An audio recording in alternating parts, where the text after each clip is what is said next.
I'd like to introduce our host and psychotherapist for their series, I Am Not Okay, Kim Christing. Kim is the founder and executive director of Bay Ridge Counseling Centers and Human Strong, which is part of the Bay Ridge Circle of Care. He is an author and creator of several mental health programs in the area of mood disorder and anger management. For several years, Kim hosted a call-in national talk show called Nightlight and has appeared on numerous national talk shows speaking to the issues of mental health and relationships. Over his 40-year career, Kim has intimately worked with thousands of individuals, couples, and families to help navigate the challenges of mental, emotional, and relational health. Please welcome Kim Christing. Well, thank you, Amy. Barbara Ligeti has been a performer, spokesperson, writer, producer in various media. She is a holistic health counselor certified by the American Association of Drugless Practitioners. At Columbia Teachers College, along with her double major in psychology and theater, she was trained as a corporate and private coach. She is a master Pilates teacher and also trained in mindful meditation and yoga. Her coaching writers has resulted in internationally acclaimed one-man shows, example, Riding the Midnight Express with Billy Hayes.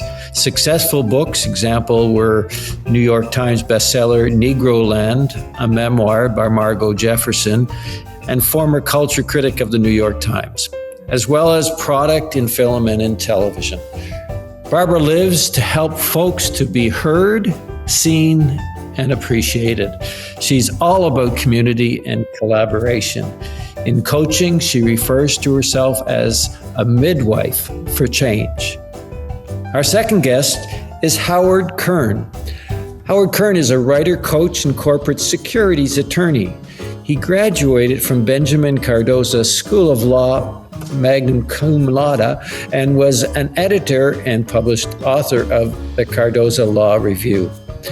Up until 2015, Howard's writing focused primarily on the law and his legal practice, though he did write articles and an occasional award-winning short story.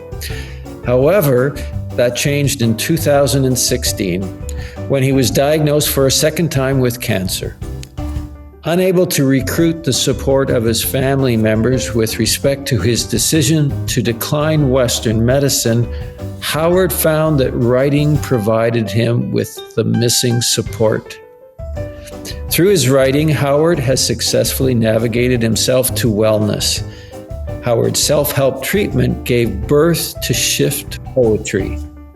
Shift Poetry provides a positive experience that can support other people as they deal with the sometimes challenging realities of life. Today, we're speaking about depression and men, the silent killer. And today we want to bend the curve in our understanding of the challenge of men and mental health, especially surrounding depression.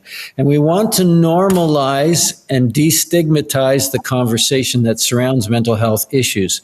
But before we jump into our conversation, I would like to soak in the reality of the facts of how mental health is affecting us. 80% of suicides are committed by men. Anxiety and depression is most common in young adults aged 18 to 25. As many as 37% of university and college students have depression. This is scary. A scary 60% of children and adolescents with depression never get treated. As many as 30% of us that have gone through COVID have experienced symptoms of depression. Every day, approximately 1,300 North Americans take their lives and about 3,600 attempt to take their lives. Depression is the leading cause of disability in the world, costing $240 billion health dollars a year. There is 3 times as many men as women die by suicide. Men aged 40 to 49 have the biggest suicide rates in the UK. In UK, suicide is the biggest killer for men under 45.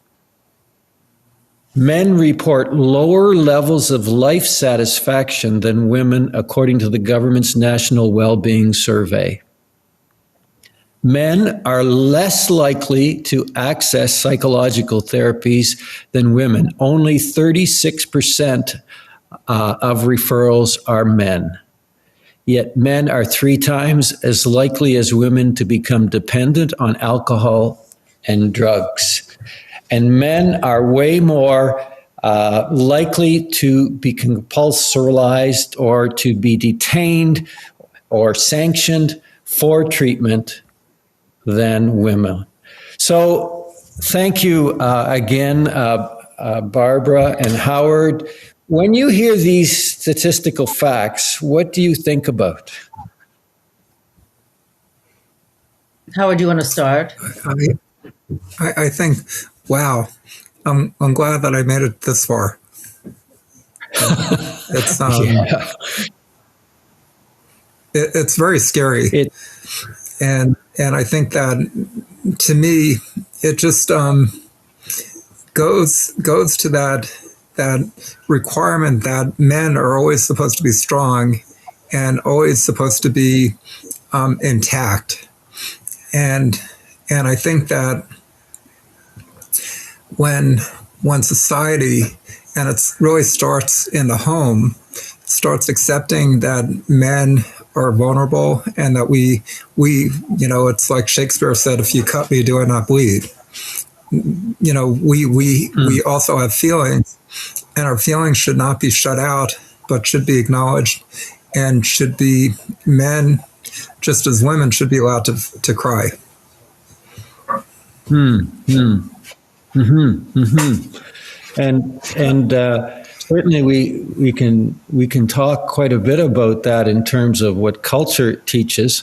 We are very much aware of the sadness of how women have kind of been betrayed by culture and by, advertising, Hollywood, where sex sells with regards to their body image and the Barbie doll scenario. But very rarely have we looked at men and how culture has said that we are to be like Superman. And what is he? The man of steel. The man that who also happens to be wearing a leotard.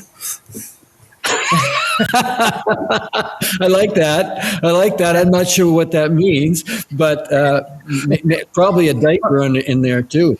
But I think that there's some interesting writings these days in terms of that now men maybe are going to become more aware because we're obsessed with hard, muscular bodies that portray the image of strength.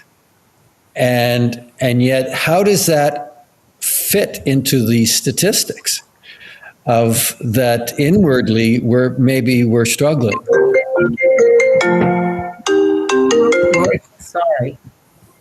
I think it's similar to the concept of a glass window, and a glass window looks strong until you tap it, and then it shatters.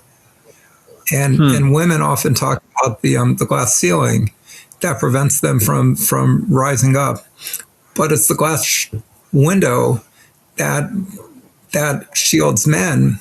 But we know that glass is very fragile, and so that if we live more transparent lives, which means that we share our feelings and we don't always feel like we have to be strong, then I think that maybe we could not only reduce the suicide among men, but reduce the suicide among all people.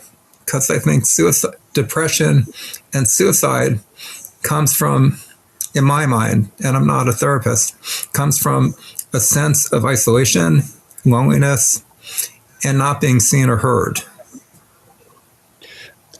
I like that. I like that a lot. Yeah, sure. Go ahead, Barbara. I'm sorry. May I just insert something? The purveyors of Barbie also gave us Ken, and from a point of view of a little girl who was playing with those dolls, Ken was perfect. without genitalia, but he was perfect, coiffed, and a very scary stereotype. And his outfits were far less of a range than Barbie. Barbie could be an astronaut or she could be a cheerleader. Ken always had to be in a business suit or the proper attire so he can show off his body. So that's just parenthetical from a girl's point of view.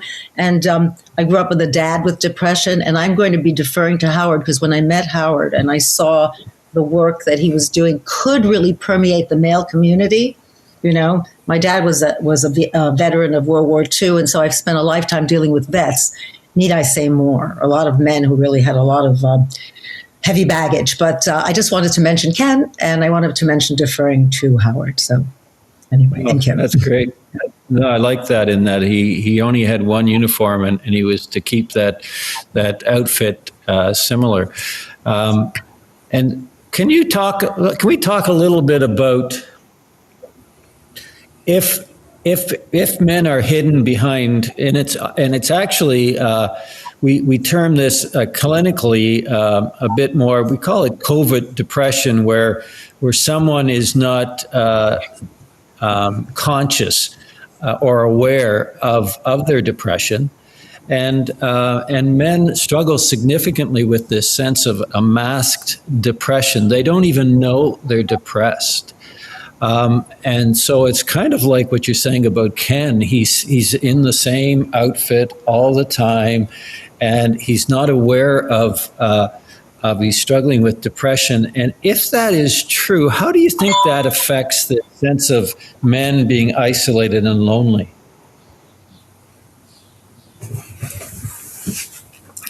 I tend to be very communicative, and so I share my feelings. I had my Facebook. My daughter, who's early 20s, very intelligent. She works as an assistant social worker, Berkeley grad. She once said to me when she was in high school, "Dad, you're supposed to tell me not to post certain things on Facebook," because she thought my Facebook posts were too revealing. And but I find that the more things that I keep inside, the more stress I create for myself. And secrets, though valuable in government or may be valuable in government, can be very destructive in a body. And I think that as men, we tend to be afraid of being perceived as different. As different to other men? Different than the ideal. I grew up with the concept that I was going to be a provider. I was going to be a father. I was going to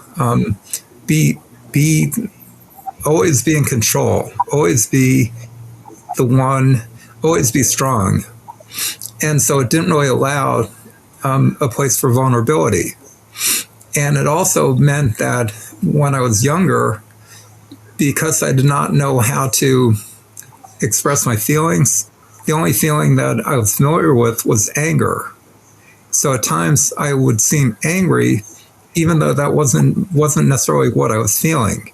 But it was the only emotion that I, as a man, felt that I was permitted to share. Who taught you that?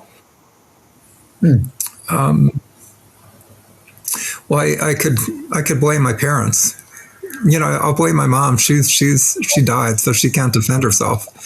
But I think that it was also just I grew up in an era where I watched reruns of Father Knows Best, The Brady Bunch, Make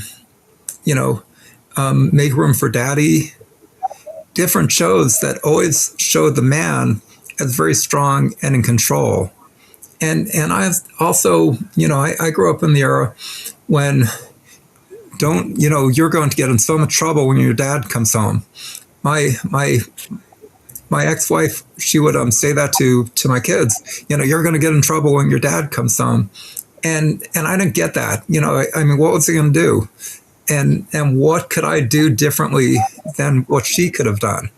but the expectation, the onus was on me to be the disciplinarian, the stern one. You go to parties, and oftentimes you'll see women laughing and giggling and being girl-like. If a guy laughs or giggles, there's a question of who is he? What's wrong with him? Is he on drugs? Is he affected? What's the deal? And why is it that we as men can't enjoy the freedom to just be childlike? Wow, that's quite a question. By the way, those TV shows that I grew up with them also. And if you notice, all of those central men wear a uniform. It's Ozzie and Harriet. Ozzie has the cardigan on all the time. They do have the kind of Ken mentality. They're the center, and they're predictable, and they don't have very much range of emotion in any of those shows. And the women can be anything they want to be, and the man sort of pulls them back in, reins the family together. And so, if we as men are struggling with feelings of discouragement or fear or depression or loneliness, or and if we ever express those feelings, if the definition of a man is to be more like Ken or more strong and always in control, etc., what do you think that does to a man inside? He says, there's what a man is, and this is what I'm feeling inside. What does that do to us as men, do you think? So think about a garden, right? And the garden has cactus in it, and the garden has lilies and roses and zinnias and all kinds of flowers. The only flower that survives without being tended is the cactus. So that means that the cactus is left with its needles and sharp edges, and really is scary. The flowers that need attention just die and wither. So with a man who's not allowed to express himself, all he's left is with the cactus. And so he becomes prickly. He becomes isolated. He's all alone in the garden, and I guess he's respected if he survives the heat and the drought, etc. But he's still alone and lonely, and so I think I've had a few people. I remember standing in a conference once, and at the back of the large hotel gathering, and there was several thousands of men there, all men, and he stood beside me, and I was just a young buck in the crowd, and he represented one of the largest organizations that anyone would look towards here. And he whispered this to me, looking straight ahead without any conversation. And he says, I don't have any friends at all. And it totally shocked me, because he has men surrounding him in so many ways that answer to him. But he said that I am friendless. I don't really have any friends. I had another gentleman, a friend of mine, who was a VP of a large pharmaceutical company. And he says, if it wasn't for my wife, I would have no friends at all. Oh. And so what does that say about us as men? So I think it says to me that says that these men that you're referring to, the anecdotes, are they're feeling like they have to perform in order to be seen. And because so much of them is hidden, they feel like any relationship they have is not real. There's a Talmudic story about a rabbi who's on his deathbed. I think it was Rabbi Akiva, and his students are there. And he said, I have to be honest, I'm a bad person, and I've been faking it my whole life. and the students step away in shock, and it says that God smiles. And to me, that has multiple meanings. It means that this man felt that he was being dishonest to society his whole life by performing good acts that maybe he wasn't compelled or didn't feel compelled to do. But to God, the man performed his deeds because he wore the costume his whole life. So think about the pressure on men to keep that costume on so that they don't appear weak, so that they are not loved because they haven't acted the way they're supposed to act. It becomes a very sad thing to think about little boys being raised that way, doesn't it? It's horrible. It's like my mom, when I was younger, she used to have this she would say that women, their worries were, looking pretty, making up the house, entertaining themselves. And she said all the burden was on men to bring home the bacon, to perform, to be the breadwinner, the provider. And so I grew up with this concept, like, am I going to be adequate? Am I going to be good enough? And I remember different women that I dated when I was younger, and I was in that mating stage, I rejected because I felt that they would not be strong enough to keep me in tow, that I needed somebody to direct me so that I would not be me, because I was afraid that being me would not allow me to wear that suit. Wow. Wow. I can't be me and I need someone to keep me in tow. And that's like another mother? Right. And so the woman who I ultimately married was that person who always believed in tough love. And so the relationship had its ups and downs, but a lot of it was about, what have you done for me lately? And just a sense, in my mind, the relationship was always doomed to fail, because I always felt that at some point I would not do that. I would not deliver. I would not bring home the bacon. I would not perform my role adequately. And hence disappoint the one woman in your life that you love and that you're depending on to love you.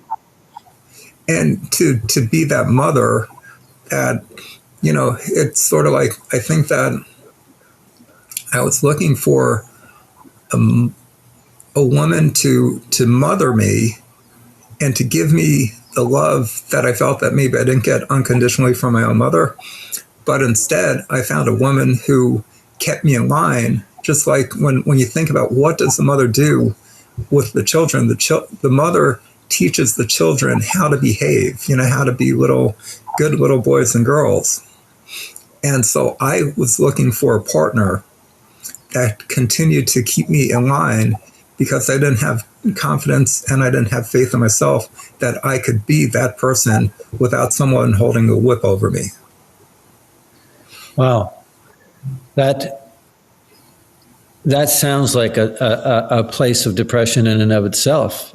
That sounds like a cloud or a shadowy part of childhood. It wasn't, didn't feel free, or even as a young man to be yourself and to celebrate life and love and relationships. And so that would have been kind of daunting, I would think. And certainly I can't help but think that as well whenever I think of all of the university students, as soon as they leave home, how they struggle with anxiety and depression, because they feel the pressure that now they have to perform, now they have to to become something that maybe they don't feel like they can. How did you turn that around? And what happened? So I have like lots of tools in my box, and the tools that I have are exercise, poetry, writing, communicating, accepting, and realizing that I am enough. And if other people think that I'm not enough, that's only a reflection of how I feel. So instead of surrounding myself with people that see me as less, I try to surround myself with people that see me as more. That's a powerful statement, to say I am enough. It's, you know what I like to say, Kim, I'm sorry. I like to say that my statements are as much about truth as they are about aspiration. So at any moment, that statement can be true, but other times that statement's an aspiration. So that if someone's listening to us and thinking, wow, that guy has it, I don't have it. You know, I just like everybody else, I ask the questions, and I deal and I work through it. And my aspiration is to live the joyous life that we're all entitled to live. I think that's a great aspiration. So that's an aspiration. And Barbara, you must have worked with an awful lot of men over the years. And have you ever been consciously aware that they are somewhat one-dimensional and hide behind masks? Well, I worked over the years with people and self-expression, a whole lot of men. I'm invested in the word, and deeply at 9/11, I ran all these workshops for first responders, cops, firefighters, all men. I mean, there were some women, but the men were really gravitating to a place where they could be safe and express themselves.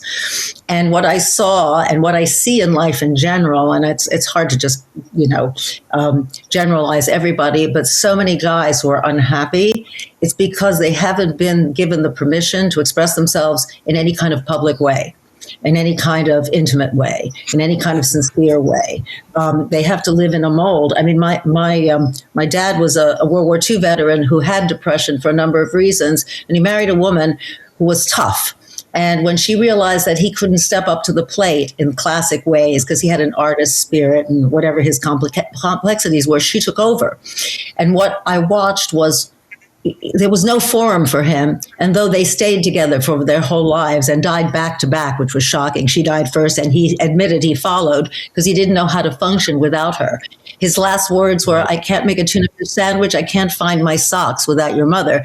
But he was totally dominated by her, and his self-expression only was evident when he drank or when he went deeply. I have to say, he worked on not drinking. He lived to be almost 90. So, he took care of his health ultimately because his daughters pushed him. But he also had this art he could do. And to paint, for him, was able to get some truth out on canvas, And once he was painting, he became more communicative than he ever was if he had any audience. And someone would say, "Why have you chosen that color?" And it would trigger just him expressing himself in a way that he could not do in a normal way. Now, again, because of my father being a veteran who was torn, I spent a lot of time working with veterans, Vietnam veterans, Iraqi veterans, and there's a lot of that there. They have to be the tough, they have to be, and women fall in that category somewhat, but women are allowed to break down. Women are allowed to pull the Me Too card. Women are allowed to do a whole lot of things, and I love being a woman.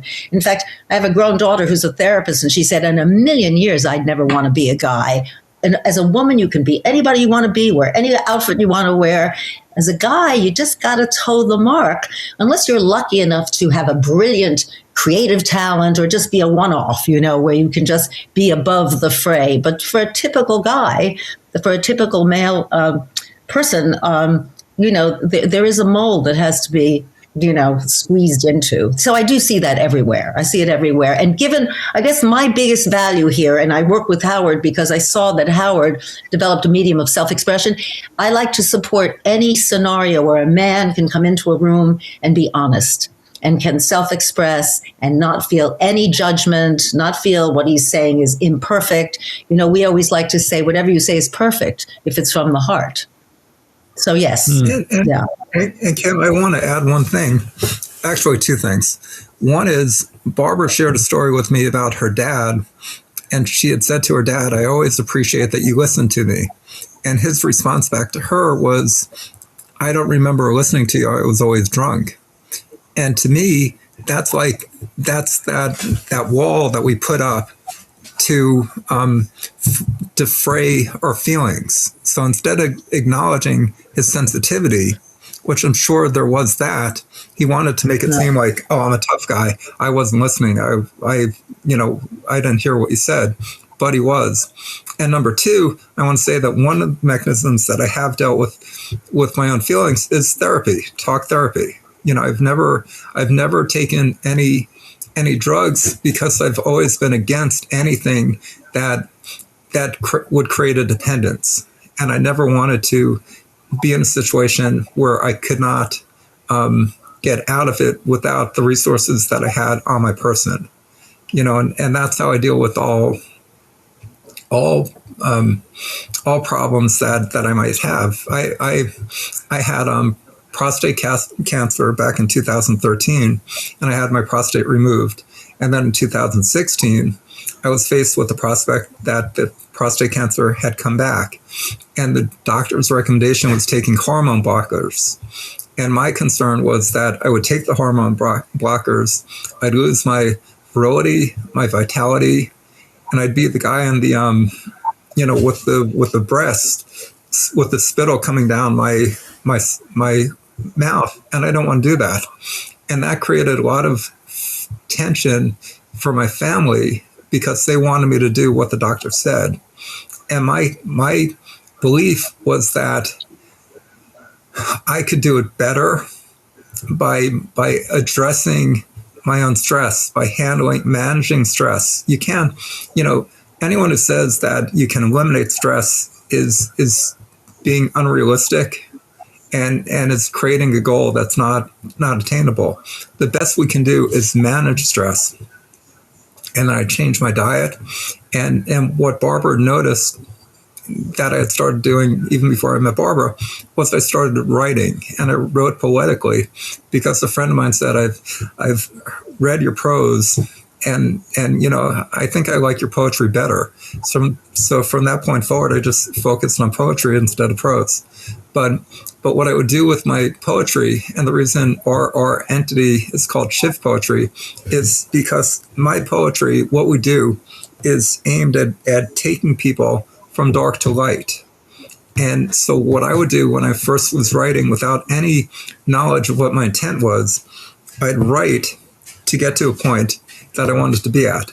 And if one poem didn't get me to that point, I would keep on writing until I wrote to the point that I felt good, I felt happy, I was where I wanted to be. And what I've discovered over time with respect to my own life is that a lot of the feelings that I have are choices. So the choice is, am I going to stay in bed and be sad, or am I going to do something healthy and self-loving? I realize that the greatest thing that I do for myself is running, because I'm not a competitive runner. I'm not good at it, but it's self-loving because it's doing something where there's no prize at the end of the day, and I'm not winning any competitions, but I'm doing it because I love myself. And I think that that's what we all need to do is we need to find something that we enjoy and just say, to heck with everyone else. This is what I want to do because I deserve it. Well, that's pretty powerful, and so I like we certainly learned this about grief work and getting pain out and getting certainly with trauma as well, is that we have to take what's inside and get it outside. And so I heard from you, Barbara, your dad learned it through art and art therapy, lack of better terms, and you are doing it with talk therapy or putting it journaling or on in the poetry aspects. And so I love that it's less about what you do, is that it's you get some of this stuff out, and that's called self-care. You get the poison out, you get the stress out, you begin to understand what is harmful for our life. Let me challenge you a bit, because I'm sure you have more to say that I'd love to learn about that whole process. The only thing I didn't like was this concept of you used the term self-help, and so it sounds like that you're not interacting relationally anymore. You're doing this all yourself. And to what degree is our men are already isolated? Barbara, help me out. I was just going to jump in with what we do. We do it in groups. There's sometimes one-on-one in order to prepare somebody to get into a group, because what we do is encourage people with giving them scenarios. Whatever we do, meditation, jogging, their thinking, tapping, whatever the room requires, we break them down, get them sensitized, and then we want them to write and then read, self-express in a group. And by the way, poetry is our definition of poetry. Stacey K. Smith, our 22nd Poet Laureate of America, called poetry writing without rules. So poetry might be thought of as something other than what we do. It's really writing without rules and writing sparely. And the nice thing about poetry is you don't need punctuation. You don't need, the rules of self-expression fall away. So you can say whatever you want to. But we're very much getting people to share their feelings. So, getting someone to a point of expressing feelings is part of it, but getting them to share them in a safe space where there are no repercussions. It's like an AA meeting. What happens at grandma stays at grandma's is a bumper sticker we have in our office. But it's really feeling that you're not being judged. And after people read what they've written, all we say is thank you. Thank you for sharing, just thank you. It's not, I didn't understand what you said. I didn't like your words. But so that's the truth is that I think our modality, and I think a need societally, it's corny. But when the women were at home, making the food and taking care of the kids, they were communal. Even if it was just generations of women all yammering to each other, and the men were out there alone, the hunter-gatherers, maybe they were being team workers, but they weren't really communicating. So, it sounds so corny, but it prevails in society. Guys are not that disposed to getting together and talking about real feelings. Maybe they'll talk about some gal in the office or some deal on Wall Street or something. But I know it sounds so corny, but it's really hard for guys to just say, I have my mother's thighs, or I have a headache and constantly, and I don't feel like I'm enough. Whatever it is, girls can say anything with exoneration, but guys really can't, and especially close proximity to women. Because we're taught to judge guys. And if they don't produce, I just got lost. If they produce, they become secondary citizens to us. Yeah. My screen. Barbara, I just want to interject. One thing that we don't do is we don't recommend self-help. We believe that, people are there as resources for us. We're strong advocates of therapy, because what I like to say is that our friends are not there to be our personal therapists. And if the only time we call our friends is to get assistance, one, we devalue our friends, and two, we're going to have fewer friends, because who really wants to answer the phone when Debbie Downer is always calling? So that's number one. The concept of shift poetry came into place because my personal experience with therapy is oftentimes for the first 40 minutes, I'll be twiddling my thumbs and not really getting anywhere, because I'm doing this dance that says I have to stay in that costume. I have to keep myself in the shell. I can't reveal who I am. So then maybe at minute 40, I have, aha, I get it.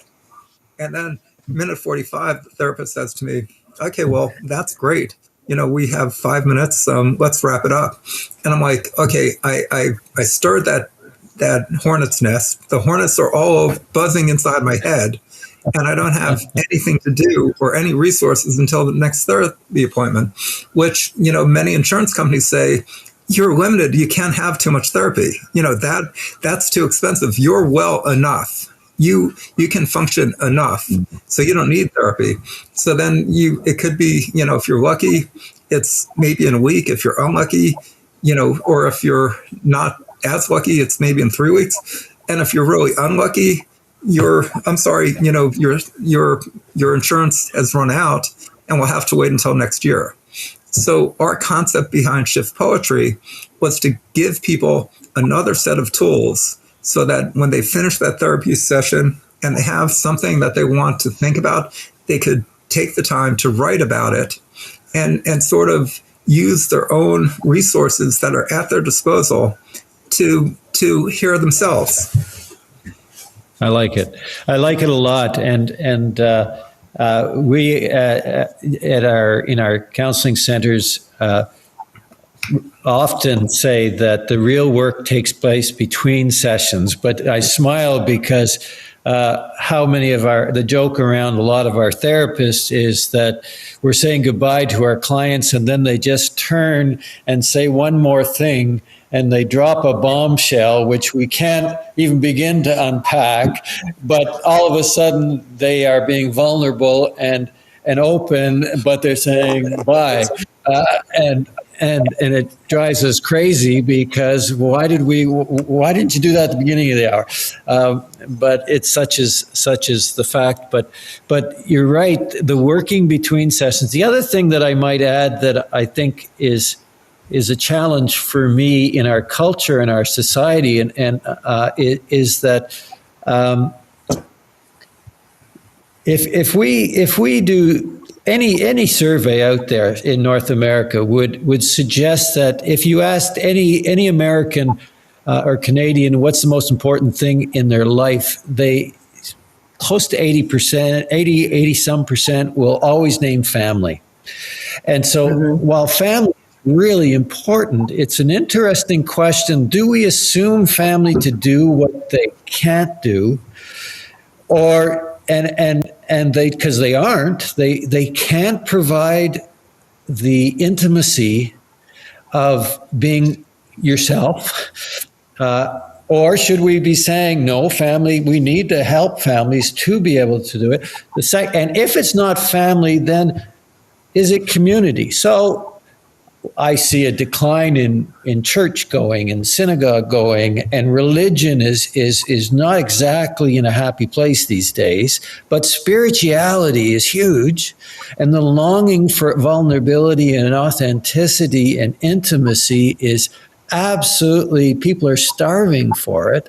And it sounds like you are providing that community to some degree where you can be real and honest. And I like that. So I'll hop in and say something. Oh, go ahead. I was just going to say quickly, when we started doing this Shift Poetry publicly, and bringing in groups, one of our biggest advocate was our local rabbi. We're Jewish, and she opened up her community. And when COVID happened, she was the very first person to call and say, why don't you bring your modality of self-expression, bibliotherapy, writing to feel better? Why don't you bring it on Zoom? She was the one, this local rabbi said, we're putting you on Zoom. And we both had COVID at that point, blowing our noses and falling asleep at the screen. But so she knew that religion per se wasn't enough. It had to be brought into some kind of practical arena, and right. I don't even know what spirituality is, because I think if you're properly religious, you're also spiritual, I think. So, correct. So I want to go back, Kim, I want to go back to what you were saying, because you talked about 80% of the people would answer family is the most important thing. I think one of the best shows for helping us to evolve as a species was the TV show Friends, because Friends was about people that were imperfect, that accepted their imperfection, they lived their lives, they were real, and they were the family they chose as opposed to the family they were born into. And I think that what happens to many of us is that, we can surround ourselves with all these people that tell us how great we are. But if our mom or dad or siblings don't see that, all we hear are, "You're not enough." And what would be great for humanity, for people, is to, instead of choosing to hear the voice that says you're not enough, choose to hear the voice that acknowledges you and sees you as the perfectly imperfect being that you are, that we all are. I like that, and I think you're right. We end up choosing and creating our own families, at least some of us. And the concern, I guess, is that for men especially, we have trouble doing that, and it's really difficult for a man to say, "Hey, can I get together? I need to talk." Or can you imagine, "I need a hug"? Oh my goodness, like that, so tough. When it comes to the inner struggle, I had one firefighter say to me in a session, saying, "I don't get it. Why is no one talking about what we're going through?" And they don't feel. Here they are in a group of men that they love the camaraderie.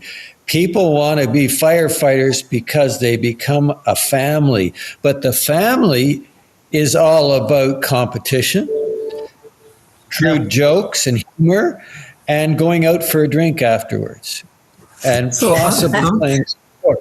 I have to interject something, because when I worked after 9/11 with all those firefighters, I got into all of those their different what do you call it, the units, and whatever. And I saw that they all like to exercise, they like to cook. Yep. Some of them are really smart, even getting higher degrees. They do this kind of personal thinking. But when they get together, it's a slapping on the back and being, it's not personal feeling, And by the way, firefighters, cops, first responders, they tend to be way more men than women, because men are bigger and they're programmed to do all that. So I dare say that the small margin of women who do these, aggressive, save the world things, physically, literally save people things, they might have similar feelings to the guys, but those worlds are populated by men. So I want to put something out there that maybe is not where you'd want to go, but something to think about, which is that I think firefighters have the same issues that women have, because women, the complaint that many women have is that you don't see me, you don't hear me, you just objectify me. You see me as, a vessel to get your rocks off, or something to look at or comment about. And when I think about firefighters, I think about the calendars that people have for firefighters. I have a gay friend who watches 9/11, and he loves to talk about these two firefighters that are flirting with each other. And so when I hear that firefighters say that they're not they're not seen, I'm thinking, I watch MSNBC, and all I hear about are the emergency workers and how great they are. Or I hear about the fires. We're in California, and I hear about the firefighters in California and how they sacrifice their lives and how amazing they are. And I'm thinking about, mothers who have said, "I'm not appreciated," or fathers who say, "I'm not appreciated." And again, the question is not whether they're appreciated or not. The question is, why don't they appreciate themselves? Why don't we as people appreciate our own value? Why is it that we have to hear other people say that we're great before we can feel great? Well, there's also the issue of dealing with trauma. If women experience trauma, they're allowed to cry right off the bat. If men experience trauma, they have to sort of suck it up. They have to be in fact, there was a remarkable article after 9/11 in New York. There was a New York Times front page article condoning public crying, particularly public crying in men. The city had been excoriated. Everyone had lost somebody. I mean, the city stank. It was so derailed, and there were no people to bury. It was just all that stenchy dust, and the men were not able to cry. They were not able to, and so that's why I did those workshops, to get guys to write something that would then cause them to break down and just Barbara feel their feelings. Yeah. Barbara and I, we have the same tendency of we don't like to have silence. So instead of allowing information to be digested, we tend to jump into the room, and again, that's something that we as human beings, we do sometimes during our workshops. When we have the in-person workshops, we never patted somebody on the back when a person was crying. We allowed the person to cry, and that's something that, for whatever reason, we don't allow people to experience their emotions. We tend to rush people through those emotions, and sometimes it's just, I like to think that the wisdom comes from the silence. Well, and so when we talk about men, but it could, as Barbara said, there are some women that also would fall into some of these categories that we're talking in generalities, is that men have not experienced these feelings, or that they suppress them. And so certainly with men in going through grief, they often, or it could be anybody, that they feel the tears behind their eyes, but they never come out. And if you probe them, they say, what's going on? What's happening? They literally will say, I'm afraid if I start crying, I will never stop. Yeah. And so control with men to not experience those very difficult emotions is something that we have not done well in. And the other thing I was thinking about is that it seems like it's at least it's worth exploring is that, do we raise our boys to not be mama's boys? Because the other boys will shame you and call you pussy. But our men and our fathers have not told them what real strength looks like. And so have our men, I just wondering, I hear I had this new grandchild, and I'm wondering, I see Andrew being this very involved father with this infant, unlike that I saw my father, and this nurturing aspect of men are coming up more and more. But there's still this sense on which men feel they will not be men if they talk about their weakness, or their fears of experiencing certain emotions. And so, yeah, there's this challenge in the definition of men in our society, in defining it. How do we change that? What does that say about our culture? I often blame, well, there's lots to blame. Hollywood has to look for not only the blame, but the credit, like you say, with Friends and different things. But and how we portray different people. But one of the things we have to certainly look to is relationship. And so, in my opinion, most of the conduit of information and definitions and values come through those intimate relationships.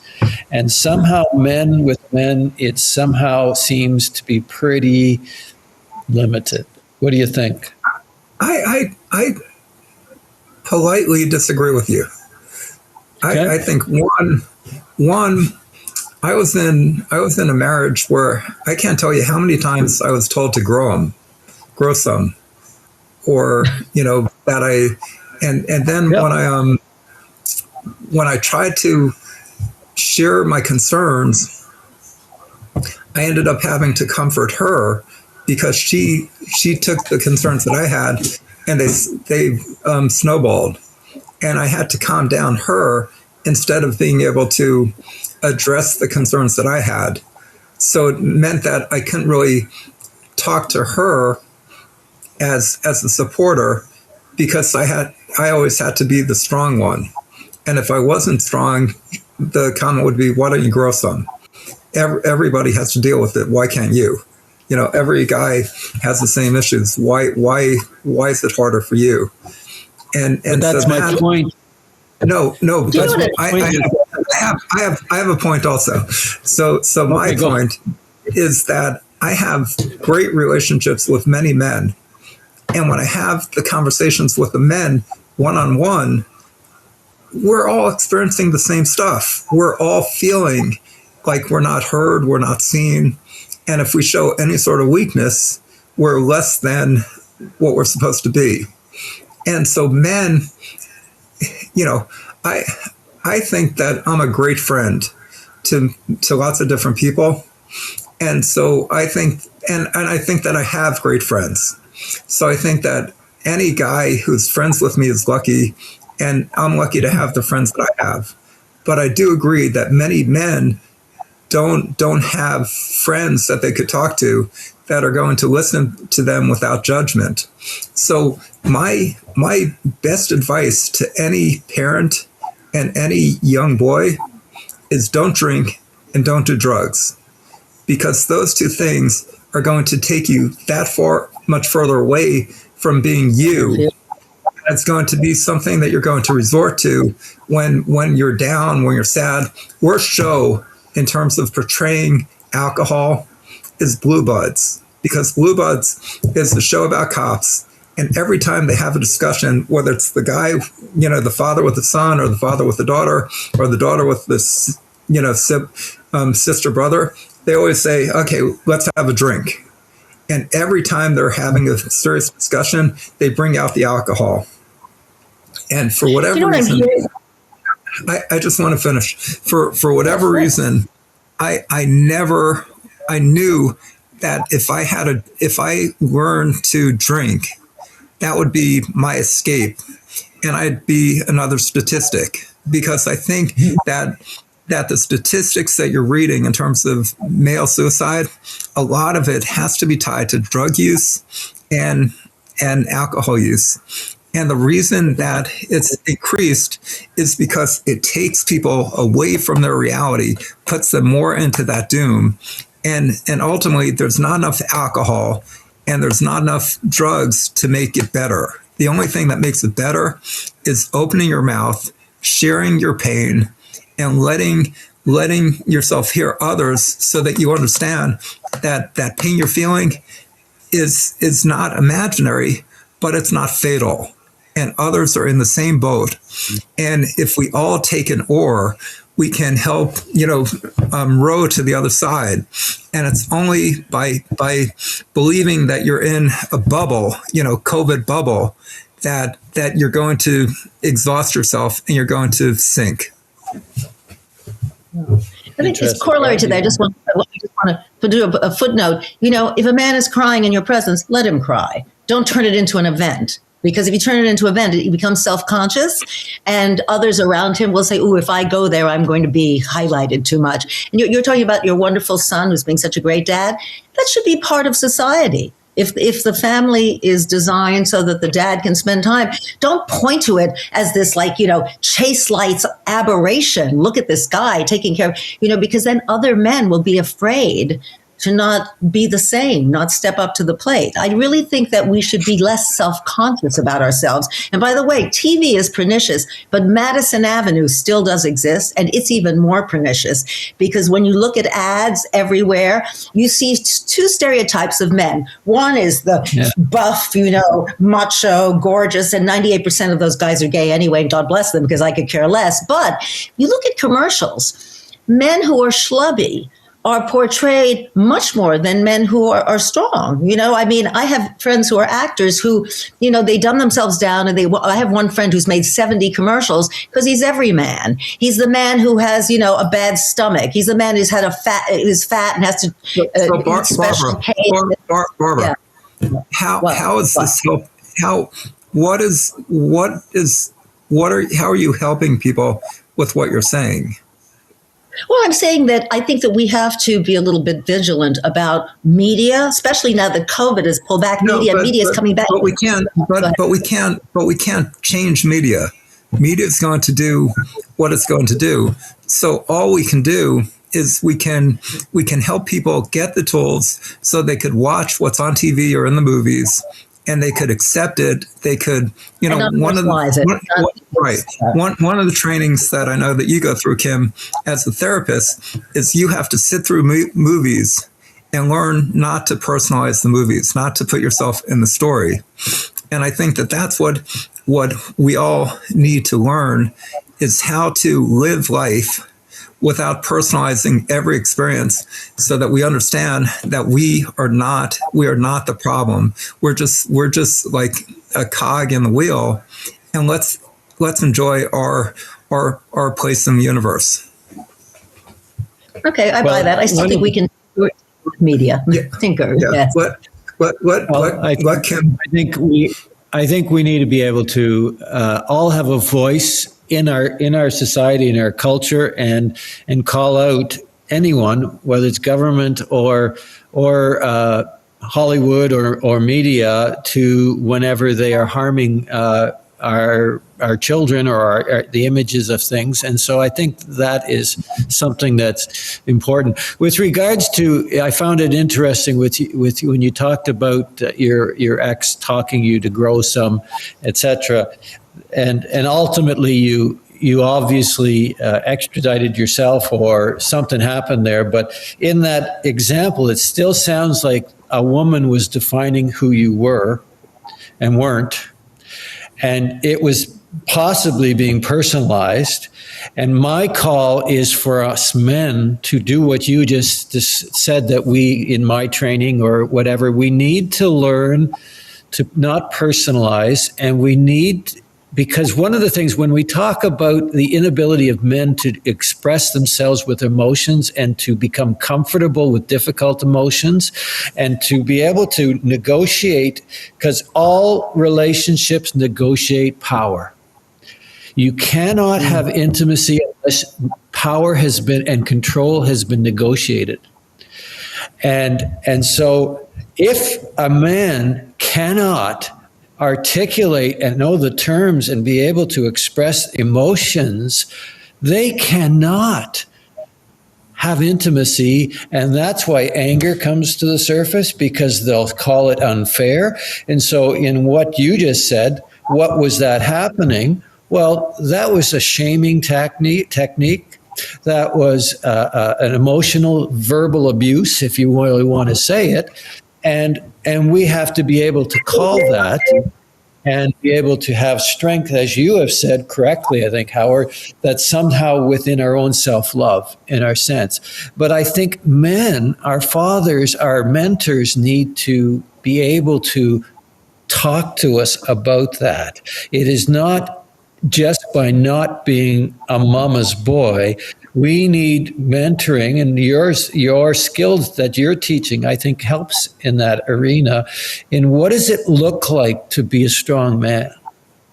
We don't have to put people down to be able to negotiate control and power, but we need to realize, like Brene Brown and others have said, is that our strength comes in our vulnerability,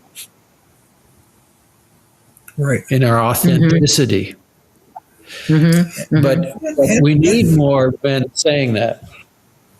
I think for me, what it comes down to is that the parents, moms and dads, need to look at their kids and hug the kids, regardless of whether the kid is a boy or a girl.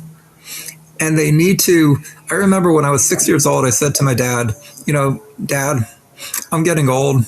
and I don't think you should kiss me anymore. Kiss me goodnight. And he stopped kissing me goodnight when I was 6. And it was only like when I was 40 that I realized, what did I just do? You know? And so I say to my kids every day, which my dad says to me, is I love you. Whenever we end the conversation, I love you. And I want them to know that I love them, that regardless of what they do, how bad things might look, I love them. They are loved. You know, there's somebody who really, you know, unconditional. I don't want them to feel like they have to perform, they have to do anything. And I think that if parents just worked with their kids the way they'd like the perfect boss to be, which is appreciative, to be loving, and instead of telling kids how they feel or what they should be feeling, listen. Mm-hmm. And listen to the young woman. Yeah. Listen to the young woman, your 23-year-old high-quality daughter, but listen to the 280-pound football player son that you have, who's very present. But Barbara, but just listen. The wisdom is in the quiet. You know. Okay. No, I agree. I think it's kind of like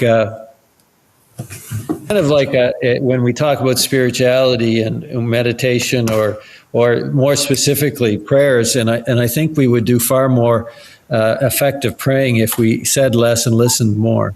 A man can be a bully with his strength and with his force, but a woman can be a bully with her words. And so I find if I'm in a room with men and women, once the women start talking, the men shut up. And it's not that, it's just the way it is. It's like we're relinquishing the stage to the women, because when it comes to talking, women by virtue of their whatever are more qualified to talk because they have more words at their in their utility belt than men do, and we're less judged when we talk. Right, but again, it's a function of women need to sometimes they need to understand that if they want men to talk, they need to listen, because once they start talking, the men shut up. I apologize. I agree with that. I want to show you. I know we saw it. We saw it. But when I was pregnant with my only child, my father gave me this by a young artist named Jenny Holzer. It was featured in MoMA, and this was a knockoff of it. And it says, raise boys and girls the same. Unfortunately, I had a girl, so it was easy turf to raise her. Had I had a boy, I would have thought twice about how I was raising him. So I think that's another thing, sensitized parents. Guys, I am so enjoyed chatting. Such great wisdom. And I hopefully if anyone is here and is struggling certainly with any kind of mental health and depression, etc., you have to get it out if you're going to help yourself. And certainly whether it's with journaling or poetry or art or therapy, or and a lot of men like to work together, but learning the skills of articulating how you feel and think are ways in which we need to be able to do that. And if you see other men struggling, young men struggling, reach out to them in relationship and mentor them. Either I like the whole idea that we should have a mentor above us, below us, and beside us, that we're all going in those areas. And I want to thank you guys for your work and for reaching out to all kinds of individuals.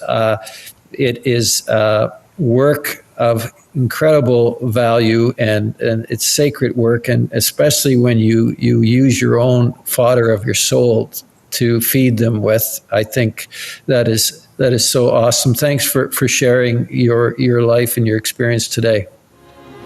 Thank you. Thank you so much. Thank you for giving us venue. Be well. Thank you.